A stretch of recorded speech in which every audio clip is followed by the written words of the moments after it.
build your dreams, live rich, and leave rich. నమస్కారం.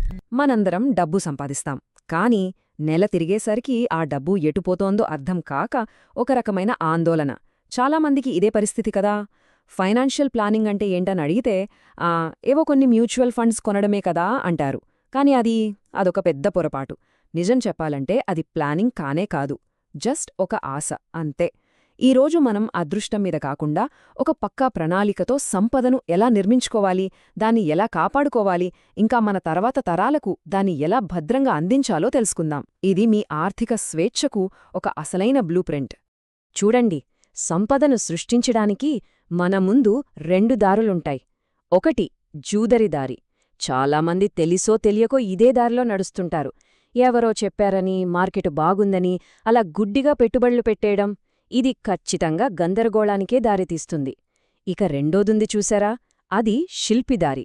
ఇక్కడ ప్రతి అడుగు ఆలోచించి వేస్తాం, ఒక పక్కా ప్రణాళికతో ముందుకెళ్తాం. తరతరాలు నిలిచే పటిష్టమైన సంపదను నిర్మించాలంటే మనమెంచుకోవాల్సిన మార్గం ఇదే. సరే, ఈరోజు మనమొక చాలా శక్తివంతమైన ఆలోచనను అర్థం చేసుకోబోతున్నాం. అదేంటంటే, మన ఆర్థిక జీవితాన్ని ఒక అభేద్యమైన కోటలా నిర్మించడం. ఆలోచించండి, ఒక నిజమైన కోట కట్టాలంటే ఒక ఆర్కిటెక్ట్ గీసిన బ్లూప్రింట్ ఎంత అవసరమో మన ఆర్థిక భద్రతక్కూడా ఒక పక్కా ప్రణాళిక అంతే ముఖ్యం. ఇప్పుడు ఆ రహస్య బ్లూప్రింట్లోని ప్రతి భాగాన్ని విడమరిచి చూద్దాం. అసలు ఫైనాన్షియల్ ప్లానింగ్ అంటే ఏంటి? చాలామంది అనుకున్నట్టు ఇది కేవలం పెట్టుబడుల గురించి మాత్రమే కాదు. ఇది ఒక సంపూర్ణమైన ప్రక్రియ. అంటే మన ఆదాయం, మన ఖర్చులు, మన ఆస్తులు, మన అప్పులు వీటన్నింటినీ ఒక చోటికి తెచ్చి ఒక పద్ధతి ప్రకారం నిర్వహించడం. ఎందుకు? మన ప్రస్తుత అవసరాలు తీర్చుకుంటూనే మన భవిష్యత్ లక్ష్యాలను కూడా చేరుకోవడానికనమాట. ఈ ఆర్థిక కోట నిర్మాణం 3 దశల్లో జరుగుతుంది. వినండి, ఈ క్రమం చాలా చాలా ముఖ్యం. మొదటిది పటిష్టమైన పునాది వేయడం. అదే మన ఆర్థిక రక్షణ. రెండవది ఆ పునాది మీద గోడలు నిర్మించడం, అంటే సంపదను పెంచడం. ఇక మూడవది ఆ గోడలకు కప్పు వేయడం, అదే వారసత్వ సంరక్షణ. గుర్తుంచుకోండి, పునాది లేకుండా గోడలు కడితే ఏమవుతుంది? చిన్న గాలివానకే కూలిపోతుంది. అందుకే ఈ నిర్మాణ క్రమాన్ని ఎట్టి పరిస్థితుల్లోనూ మార్చకూడదు. ఇక ఇప్పుడు అత్యంత కీలకమైన మొదటి దశ గురించి మరింత లోతుగా తెలుసుకుందాం. అదే పటిష్టమైన ఆర్థిక పునాదిని నిర్మించడం. మన మొత్తం ఆర్థిక భవనానికి ఇదే ఆధారం. మన పునాదిలో మొదటి అత్యంత ముఖ్యమైన ఇటుక ఎమర్జెన్సీ ఫండ్. ఇది మన ఆర్థిక ఆక్సిజన్ లాంటిది. అంటే ఏంటి? సింపుల్గా, మన నెలవారీ ఖర్చులకు కనీసం 6 రెట్ల డబ్బును అవసరమైతే వెంటనే చేతికి అందేలా ఒక సేవింగ్స్ ఖాతాలో ఉంచుకోవటం. రేపు అనుకోకుండా ఉద్యోగం పోయినా, ఏదైనా ఆరోగ్య సమస్య వచ్చినా ఈ ఫండ్ మనల్ని అప్పులపాలు కాకుండా కాపాడుతుంది, మన పెట్టుబడుల జోలికి వెళ్లకుండా చూసుకుంటుంది. ఈ పునాది ప్రాముఖ్యతను అస్సలు మర్చిపోవద్దు. స్టాక్ మార్కెట్లో ₹1 పెట్టుబడి పెట్టే ముందు ఈ రక్షణ కవచం మనకు ఉండి తీరాలి. ఎందుకంటారా? పటిష్టమైన పునాది లేదనుకోండి, ఒక్క పెద్ద హాస్పిటల్ బిల్లు చాలు మీరు 10 ఏళ్లు కష్టపడి సంపాదించిన స్టాక్ మార్కెట్ లాభాలన్నింటినీ ఒక్క రాత్రిలో ఆవిరి చేయడానికి. మీ కోట పునాదులతోనే కూలిపోతుంది. మన పునాదిలో రెండవ బలమైన స్తంభం ఇన్సూరెన్స్.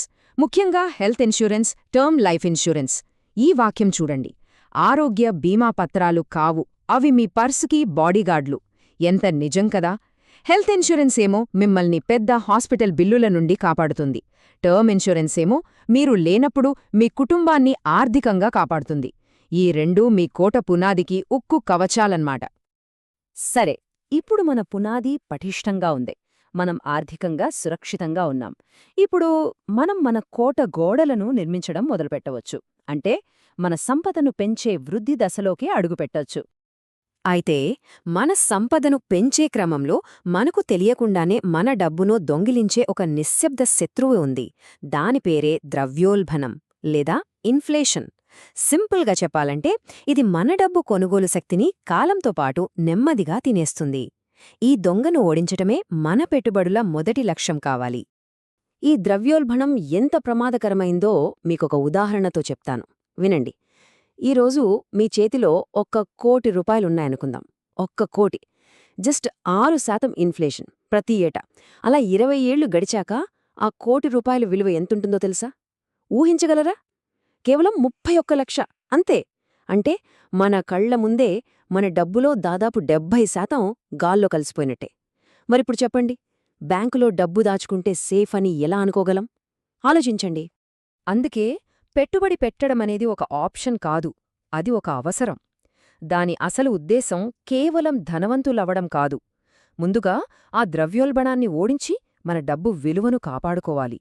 ఆ తర్వాత మన కలల ఇళ్ళు, మన పిల్లల ఉన్నత చదువులు, మన ప్రశాంతమైన రిటైర్మెంట్ జీవితం, ఇలాంటి ముఖ్యమైన లక్ష్యాలను నిజం చేసుకోవాలి.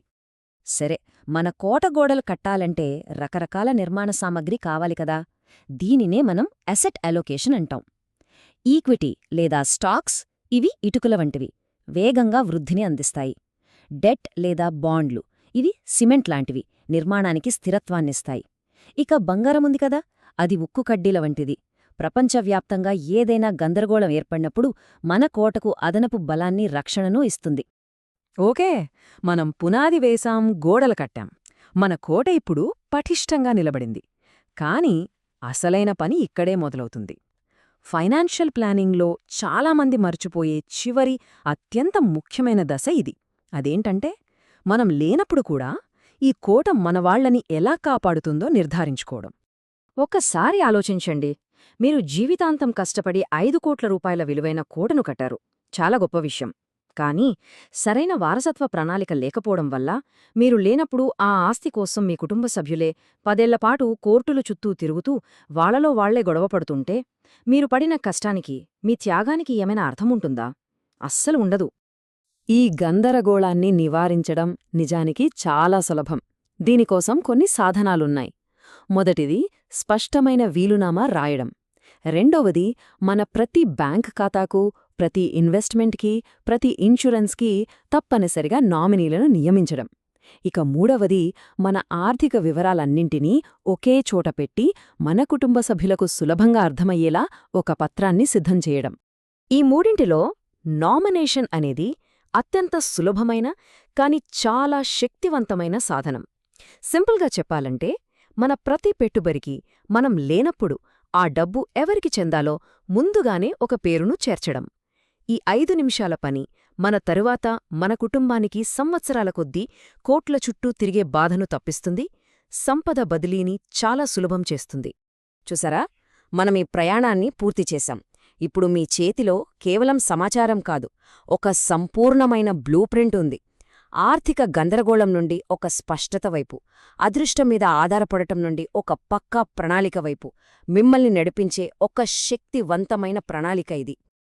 ఈ ఆర్థిక స్వేచ్ఛ అనే కోటను నిర్మించడానికి అవసరమైన బ్లూప్రింట్ ఇప్పుడు మీ చేతుల్లో ఉంది. పునాది నుండి కప్పు వరకు ప్రతి దశ ఇప్పుడు మీకు స్పష్టంగా తెలుసు. ఇప్పుడు అసలైన ప్రశ్న ఒక్కటే, ఈ నిర్మాణం ఎప్పుడు మొదలు పెడతారు? మీ మొదటి ఇటుకను ఈరోజే వేయడానికి మీరు సిద్ధంగా ఉన్నారు?